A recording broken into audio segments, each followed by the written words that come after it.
అబ్రహాము ఇస్సాకును కనెను, ఇస్సాకు యాకోబును కనెను. చాలండి. ఇక్కడ గమనించినట్లయితే ఇంకా చదువుతున్న వాక్యాలు మనం చదివినట్లయితే కనెను కనెను కనెను అని ఎక్కువ వినపడతా ఉంటుంది. అలాగే లూకా రాసిన శుభవార్త 3వ అధ్యాయము 23వ వచనం నుండి చదువుకుందాం. యేసు బోధింప మొదలు పెట్టినప్పుడు ఆయన దాదాపు 30 ఏండ్ల ఈడు గలవాడు. ఆయన యేసేపు కుమారుడని ఎంచబడెను.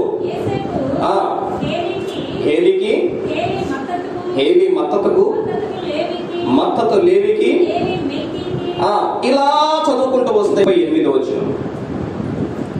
కెయినాను ఎనోషుకు, ఎనోషు షేతుకు, షేతు ఆదాముకు, ఆదాము దేవునికి కుమారుడు. ఇందాక మనం ఆది కాండములో మనం ఒక రిఫరెన్స్ దగ్గర నేను చెప్పబడ్డాను. ఏంటంటే దేవుడు ఆదామును సృజించును. ఏంటంట? దేవుడు ఆదామును సృజించాడు. ఇక్కడికి వచ్చేసరికి లూకాలో వచ్చేసరికి ఆఖరి రిఫరెన్స్ లో ఉంది కదా, ఆదాము దేవుని కుమారుడు. ఆదాము దేవుని కుమారుడు. దేవుడి యొక్క మొట్టమొదటి ఉద్దేశము, ప్రణాళిక, చిత్తము ఇదంతా ఇక్కడ ఈ మన చదవబడినటువంటి 3 విషయాల్లో తెలియజేయబడిందండి. మొట్టమొదటి, దేవుడు సృజించిన తరువాత మరణము లేదు.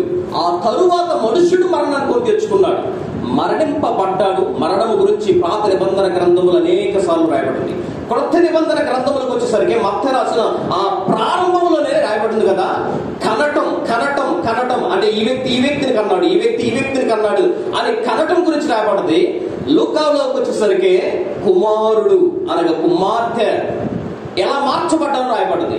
ఈ యొక్క కంక్లూషన్ యొక్క విషయం ఏమిటంటే, ఒక వ్యక్తి మరణాన్ని, మనుష్యుడు మరణాన్ని కొని తెచ్చుకున్నాడు. దేవుడు సృజించాడు, మనుష్యుడు మరణాన్ని కొని తెచ్చుకున్నాడు. మరణము వారికి మేలుకరంగా మార్చబడటానికి దేవుడు ఏం చేశాడంటే కుమారుడికి ఈ లోకానికి జన్మించి ఆయన ద్వారా అక్కడ రాయబడి మెయిన్ హెడ్డింగ్ లో మత్తయి రాసిన 1వ అధ్యాయం 1వ వచనంలో రాయబడింది కదా, యేసు సంతానము, యేసు వంశావళి, ఇదిగో అబ్రహాము కుమారుడు అని అనబడింది. అంటే ఎవరైతే అబ్రహాము కుమారులుగా, విశ్వాసులకు తండ్రి అయినటువంటి అబ్రహాము కుమారులుగా పిలువబడతారో, అనగా ఎవరు పిలువబడతారంటే యేసు క్రీస్తు వారి రక్తము ద్వారా కడగబడి నమ్మి బాప్తిస్మం తీసుకొని ఆయన సొంత రక్షకుడికి అంగీకరించిన వారు మాత్రమే కుమారులుగా మార్చబడతారు. కాబట్టి ఎవరైతే కుమారులుగా, కుమార్తెలుగా ఆయన రక్తము ద్వారా కనబడ్డారో, జన్మించారో, వారు ఏ రీతిగా మార్చబడతారంటే దేవుని, ఆదాము ఏ రీతిగా దేవుని కుమారుడు అనబడ్డాడో అవ్వ అదే రీతిగా దేవుని కుమార్తెగా మార్చబడ్డది. అదే రీతిగా ఎవరైతే ఈ లోకములో శారీరకంగా జన్మించిన వారు ఖచ్చితంగా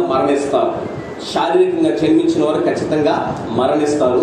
కానీ యేసుక్రీస్తు వారి ద్వారా జన్మించిన వారు ఖచ్చితంగా వారి బిడ్డలుగా, వారి కుమారులుగా, వారి కుమార్తెలుగా మార్చబడతారు. కాబట్టి మనం నిరీక్షిస్తున్నాం, నీతిమంతులను జ్ఞాపకం చేసుకోవాలి, తప్పు లేదు.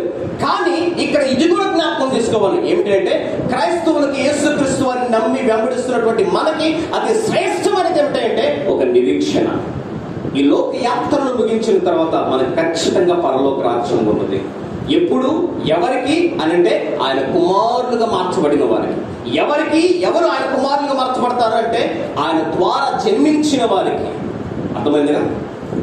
కాబట్టి ఎవరైతే ఈ లోకయాత్రను ముగించారో ఆ యొక్క తల్లి గారి యొక్క జ్ఞాపకార్థం కూడికను మనం ఏర్పాటు చేసుకున్నాం.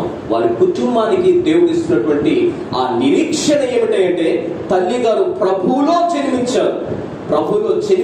జన్మించకపోయినట్లయితే మరణములోనే ఉండేవారు. సాతానుడి యొక్క మరణములోనే బందీలుగా ఉండేవారు. కానీ ప్రభువులో నమ్మి బాప్తిస్మం తీసుకున్నారు కనుక ఇప్పుడు మరణములో లేరు.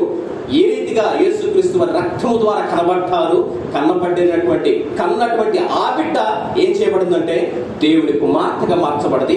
దేవుని కుమార్తె ఎక్కడ ఉంటుందండి? నరకంలో ఉంటుందా?